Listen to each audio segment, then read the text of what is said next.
मैं यहाँ से शाम को लक्ष्य की क्लास होती है 6:15 बजे से लेकर 8 बजे तक। तो वो क्लास खत्म करके बाहर निकला तो मुझे बताया गया कि एक लड़का आपका वेट कर रहा है। मुझे लगा कि भाई कोई मिलने आया होगा। जब मैं जाके देखता हूँ तो कुणाल साहू नाम का लड़का वेट कर रहा था। मिले हम उससे, पैर वैर छुए, उसने अपनी बातें बतानी स्टार्ट की। मैंने कहा कौन से बैच से थे बेटा? तो बोलेगी सर मैं लक्ष्य से था, पिछले साल वाले लक्ष्य से। उसके बाद पिछले साल प्रयास 2.0 से था। मैंने कहा अच्छा। मैंने कहा बता भाई क्या सीन है?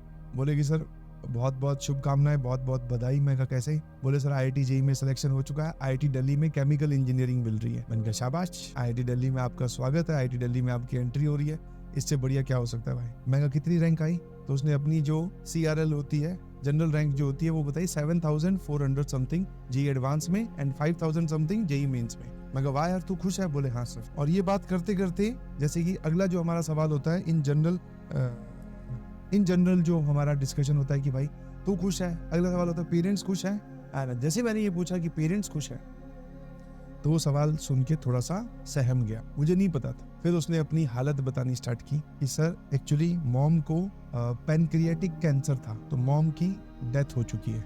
मैंने कहा यार रियली सॉरी, मुझे नहीं पता था। फिर मैंने कहा फादर खुश है, हम सब सही है? बोले सर पिताजी का एक्सीडेंट हो गया था, कुछ यहाँ पे चेस्ट में लगी, वो चेस्ट का जब इलाज करवाया, उसका ऑपरेशन वगैरह करवाया तो किसी कारणवश यहाँ पे पस भरने लगी। पस भरने की वजह से पिताजी की भी हालत बहुत ज्यादा क्रिटिकल हो गई थी। मैंने कहा अब कैसे? बोले सर अब खतरे से बाहर है, बट अभी भी बहुत मतलब डॉक्टर ने रेस्ट ही बोल रखा है, चलना फिरना अभी मना है। मैंने कहा यार रियली सॉरी, मुझे ये सवाल नहीं पूछना चाहिए।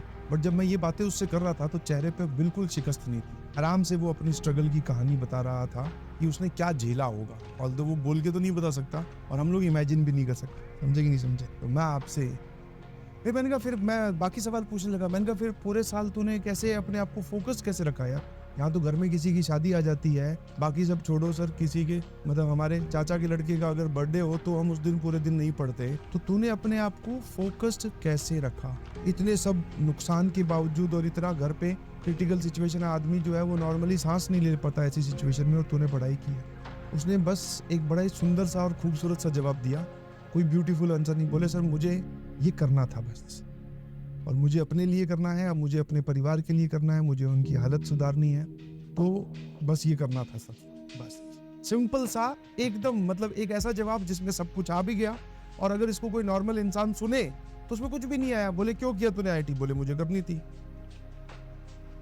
मैंने कहा यार सैल्यूट है तेरी डेडिकेशन को, तूने कुछ सोचा, तुझे बताया तो बहुत सारे बच्चों को जाता है, तूने उसको फॉलो किया, और पेशेंस किस लेवल पे होगा।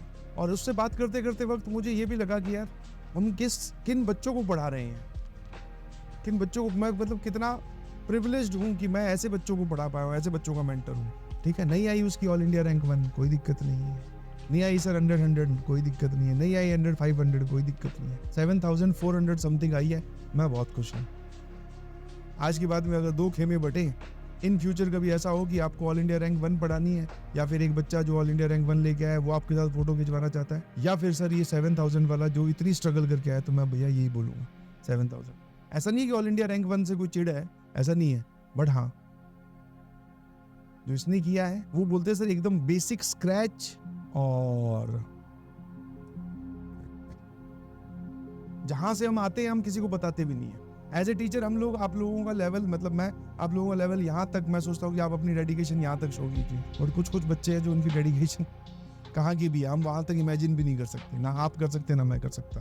तो मेरी आप सभी लोगों से रिक्वेस्ट है प्लीज, जो मुझे सुन रहे हैं, ऐसा नहीं है अब कुणाल ने करके दिखाया तो आप लोग भी कर सकते हैं।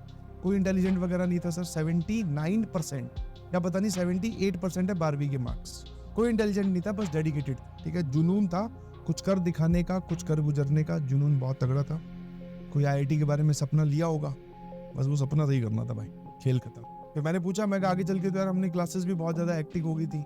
हर सवाल का जवाब ये सर करना तो था ही, अब क्लासेस हेक्टिक हो, आप चाहे 2 घंटे पढ़ाओ 5 घंटे पढ़ाओ, पढ़ना तो है ही ना। मैं कहा सही है। तो जब तक आप अपने बहानों को दूसरों से कंपेयर करेंगे नहीं ना, तो आपको हमेशा बड़े लगेंगे। आप बोलोगे मेरे साथ तो सर ये है, मेरे घर पे तो ये सिचुएशन है, आप ये सिचुएशन ठीक करवा दो, मैं आपको पढ़ के दिखा दूंगा। तो जनरल एटीट्यूड होता है, मेरा भी ऐसा ही, किसी भी काम को लेकर जिसमें मेहनत की जरूरत पड़ती है, हम यही बोलते हैं, हम अपनी सिचुएशन को दोष देने लगते हैं कि यार मेरी ये वाली चीज अगर सही हो जाए ना तो फिर मैं करके दिखा दूँ। जबकि एटीट्यूड गलत है और ऐसा कभी होगा भी नहीं। ठीक है, तुम सोच रहे हो कोई आइडियल सिचुएशन होती होगी वहां पर हम रहें और फिर पढ़ के दिखाएं, नहीं। जिस सिचुएशन में हो, जिस हालात में हो, जहां बैठे हो, वहीं से ही आपको अपनी कहानी लिखनी है और लोग लिख रहे हैं और चमक रहे हैं। तो मैं उस लड़के से मिला, मुझे बहुत खुशी हुई, बिलीव मी।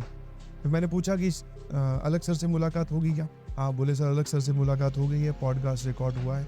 कोई रंग बिरंगी किताब नहीं की, ना कुछ और किया। जो मटेरियल उसके पास था, PW का मॉड्यूल, वो सॉल्व किया, JEE एडवांस में रैंक आ गई, है ना। अब सर ये सब कहानियां सुनने में एट द मोमेंट बहुत अच्छी लगती है, मैं भी कर लूंगा। मैं कहा बहुत अच्छी बात है, स्टार्ट ऐसा ही होना चाहिए जिसको हम पिकअप बोलते हैं। पिकअप ऐसा ही होना चाहिए, किसी की स्टोरी सुनकर आप उससे इंस्पायर हो, हो ये।